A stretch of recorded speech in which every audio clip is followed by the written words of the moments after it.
दूसरे किनारे मंदिरों से मूर्ति उठवा के रखवा दी और पहले कहा कि बोलो पहले कौन करेगा। ब्राह्मण लोग बोले हम करेंगे।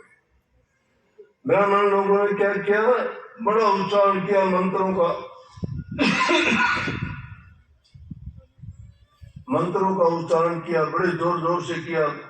बहुत मंत्र पढ़ के आगे तक की मूर्तियां टस से मस नहीं हुई। रविदास जी कहने लगे देखता रहे 1000 वर्ष मुल्ला चाहे अजान। अजान कहते हैं जो मस्जिदों में आवाज मारते हैं अल्लाहु अकबर। ये इस तरह से सुबह सुबह जब भी उनका टाइम होता है दिन में 2, 4, 5 बार मस्जिदों के पास रहने वाले सुनते होंगे ये आवाज, इसको अजान कहते हैं। रविदास जी कहने लगे देखता रहे 1000 वर्ष मुल्ला चाहे अजान। रविदास खुदा ना मिर्च कर जब तक मन शैतान। अरे मन में जब तक शैतानी भरी है तब तक वो अल्लाह खुदा नहीं मिल सकता, एक झूठी बात है। अब उसने भी रास्ता बंद कर दिया, उसको भी चोट लगी। अब ब्राह्मण बेचारे थक के वो मूर्तियां हिली नहीं। फिर बोलेगा कि ये क्या बड़ी बात करता है, रविदास को बुला लिया क्या, अब तू दिखा तेरा करिश्मा। रविदास जी ने तो वही तुलसी साहब वाली बात कह दी। हाथ जोड़ के अपने आंखें बंद करके बैठ गए अपने इष्ट को याद करके। ये जबानी जमा खर्च करने की बातें नहीं होती, जबान से बक बक सारा दिन करते रहते हो। वो तो भिखारी भी राम राम राम राम राम राम राम राम पूरा दिन करता है। आने जाने वालों की जेब की तरफ देखता है, की तरफ देखता है, मुझे कुछ देगा। और राम की भक्ति थोड़ी करता है, वो दान की भक्ति करता है, भिक्षा मांगता है। राम की भक्ति किसी को दिखाने के लिए थोड़ी है, वो तो गुप्त रूप से की जाती है।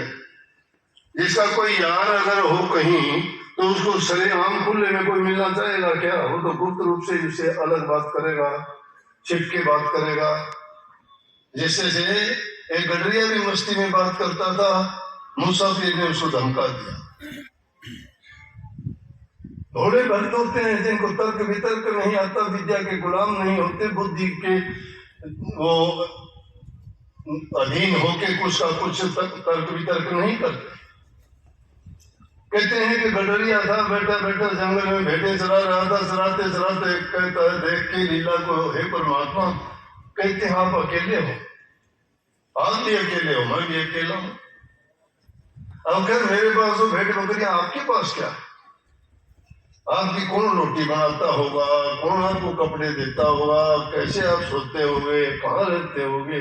अगर मेरे पास होते तो भेड़ों की ऊन का कपड़ा देता, आपको पहना देता, मौला देता, सर्दी नहीं लगती। मैं आपको भेड़ बकरियों का दूध पिला देता, आपको भूख नहीं लगती। आपके साथ बात करता, मिलके हम अपने रहते आराम से, खुशी खुशी टाइम रहती। इतनी देर में मूसा पीर वहां से गुजर गए थे।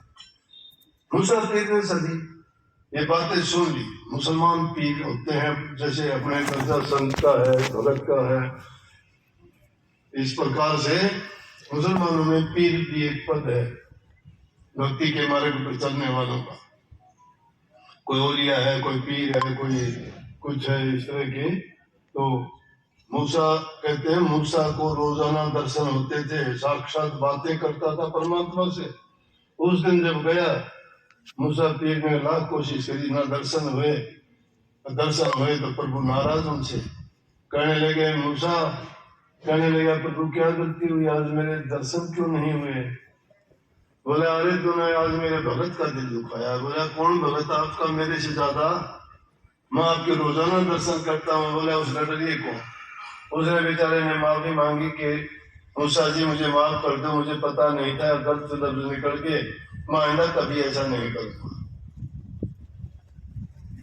वापिस आया मूसा जी, गडरिये से कहने लगे भैया माफी कर दे, मेरे से गलती होगी, मुझे नहीं पता था कि तेरी भक्ति सच्ची है। कहने का मतलब ये है कि ज्यादा दिखावा करने वाले कहते हैं, ये भी काफी लोग आके कहते हैं कि जी मेरा अभ्यास नहीं बढ़ता, ध्यान नहीं बढ़ता, सुमरण नहीं होता मेरा।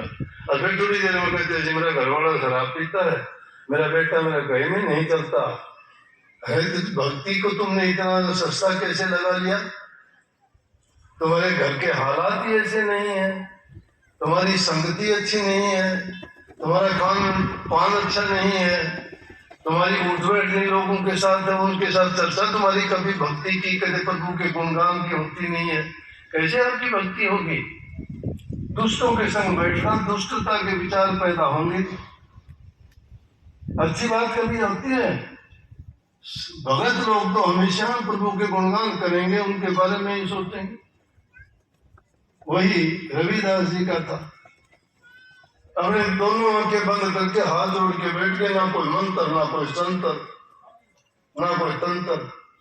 तंत्र ये था कि आंखें बंद कर ली, हाथ जोड़ लिए, मन में पक्के तार जोड़ दिए कि मालिक झूठा हूँ, सच्चा हूँ, बुरा हूँ, भला हूँ, ये क्या है मुझे नहीं पता, मुझे ना हार जीत का पता है, ना मुझे इस चीज से सरोकार है, लेकिन इन्होंने ये बात की है तो मेरी लाज तो आपके हाथ है। मैं अगर झूठा हूं तो रहने दो, अगर सच्चा हूं तो आप संभालो। थोड़ी देर के बाद में देखते हैं मूर्तियां हिलने लगी, वो नवाब बैठा देख रहा था, दूसरे लोग बोले देखो जी मूर्तियां हिलने लगी है, बेवकूफ कहाँ हिलती है, तुम्हारी आंखें हिलने लगी, अब तक पंडितों ने इतने मंत्र पढ़े, जब नहीं हिली अब कैसे? नहीं जी देखो चलने भी लगी। और थोड़ी देर के बाद में क्या देखते हैं, वो मंदिर जो मूर्तियां थी वो वहां से उठ के और नदी के पार आके रविदास जी के गोद में आ गई। ये सच्ची भक्ति थी। सारी काशी जी के मंदिरों में घंटे बजने शुरू हो गए अपने आप दिन में ही, खड़ताड़े बजनी शुरू हो गई, घंटों की घंकार हो गई, और सब ने जो है रविदास जी के नारे लगाए, जय हो रविदास जी की, जय हो रविदास जी की, जय हो रविदास। इस प्रकार के उन्होंने भक्ति की। सच्चे मन से एकाग्रचित होकर जो इंसान बुराइयों से निजात पाके और सही उस गुरु के बताए रास्ते पे जो चलता है, तो निश्चित रूप से वो अपने उद्देश्य में कामयाब होता है। ये ना सोच रहा जी कलयुग है अब नहीं आता है, कलयुग क्या है, कलयुग है, करो ना, करोगे तो कलयुग है, ना करोगे तो कलयुग है। इसमें करने वाले सारे काम कर जाते हैं, और कितनी कितनी खोज कर ली, पर उनकी खोज करने के लिए तो अब तो और ज्यादा वो होना चाहिए था।